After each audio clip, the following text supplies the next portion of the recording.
लेकिन एसपी साहब का विशेष कृपा दृष्टि है उनके, और मैं कहता हूं कि जब तक यहाँ एसपी साहब रहेंगे तब तक जयनगर में वो दरोगा रहेगा, चाहे जिनको जो करना है कर लेंगे।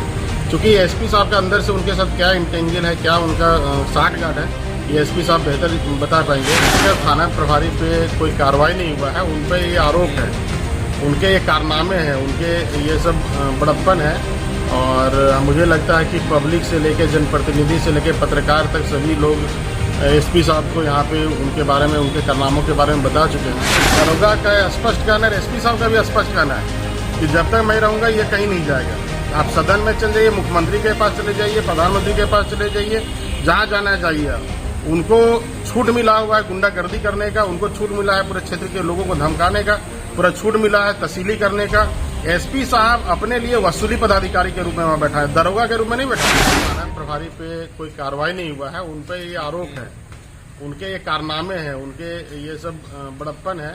और मुझे लगता है कि पब्लिक से लेकर जनप्रतिनिधि से लेकर पत्रकार तक सभी लोग एसपी साहब को यहाँ पे उनके बारे में, उनके कारनामों के बारे में बता चुके हैं। लेकिन एसपी साहब का विशेष कृपा दृष्टि है उन पे, और मैं कहता हूं कि जब तक यहाँ एसपी साहब रहेंगे तब तक जयनगर में वो दरोगा रहेगा, चाहे जिनको जो करना है कर लेंगे। क्योंकि एसपी साहब का अंदर से उनके साथ क्या इंटेंजन है, क्या उनका साठगांठ है, ये एसपी साहब बेहतर बता पाएंगे। और आवेदन देने के लिए आप कहाँ जाएंगे, एसपी से ज्यादा ऊपर थोड़ी आप जा पाएंगे। और एसपी साहब स्पष्ट करना है कि जब तक मैं यहाँ रहूंगा ऋषिकेश सिन्हा वहां रहेंगे। इसमें जितना ऋषिकेश सिन्हा दोषी उतना यहाँ पे एसपी भी दोषी है। उसके साथ साथ बढ़ाया हुआ मनोबल बढ़ाया हुआ है कि वहां पे आम आदमी आज सुरक्षित नहीं है, और वहां पे चोर चुहाड़ क्रिमिनल डकैत उग्रवादी से डर नहीं लगता लोगों को, वहां पे पुलिस से लोगों को डर लगने लगा है। और इसका पूरा का पूरा श्रेय जाता है एसपी साहब को। एसपी साहब अपने कान में तेल डाल के उनके बारे में सुनना पसंद नहीं करते। उनका अगर कोई शिकायत जाता है एसपी साहब के पास तो उनको सुनना नहीं पसंद करते हैं। एसपी साहब का मनोबल बढ़ाया हुआ है दरोगा का, और दरोगा भी कहता है कि जहां आपको जाना जाइए, मैं यहाँ से मुझे कुछ होने वाला नहीं है।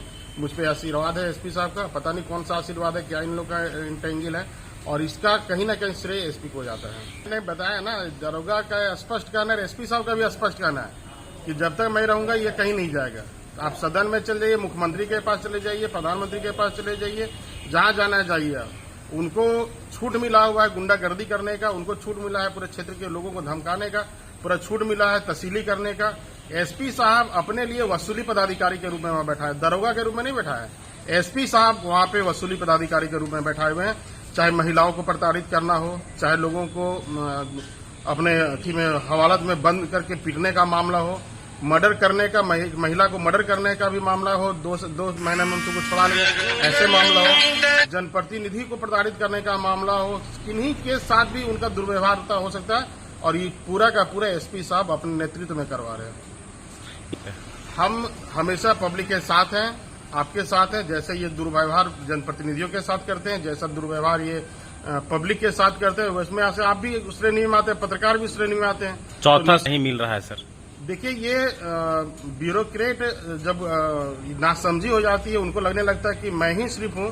जब मैं पे बात आ जाता है, हम से हटके मैं पर आ जाता है, तो कहीं ना कहीं समाज बिखरता है, सब कुछ निरंकुश हो जाता है। इस सरकार का मतलब कहिए कि सरकार का विफलता है कि ऐसे ऐसे पदाधिकारी यहाँ पे बैठ के गुंडागर्दी फैला रहे हैं, और गुंडागर्दी फैलाने की लाइसेंस देकर बैठाया कर रखे हुए हैं। तो कहीं ना कहीं ये सरकार दोषी है। हेमंत सोरेन सरकार में आप मर्डर करके जयनगर थाना चलिए, दरोगा 2 महीना में आपको बेल करा देगा। जयनगर का दरोगा कहता है कि जो तुमको करना करके आओ, मैं 2 महीने में छोड़ दूंगा। पैसे जयनगर में दीजिए, कुछ भी आपको करना है, बलात्कार करना है, रेप करना है, मर्डर करना है, लूट करना है, डकैती करना है, कुछ भी करना है, दरोगा को पैसा देकर आप कुछ भी करा सकते सर, इस संदेश दे सकते। मैंने डीजीपी को भी बता दिया है, आईजी साहब को भी बता दिया, माननीय मुख्यमंत्री को भी अभी विधानसभा में सदन उठेगा उसमें भी बता देंगे उनको। लेकिन ये आप आश्वस्त रहिए कि जब तक यहाँ एसपी रहेंगे तब तक दरोगा का आप कुछ नहीं बिगाड़ सकते।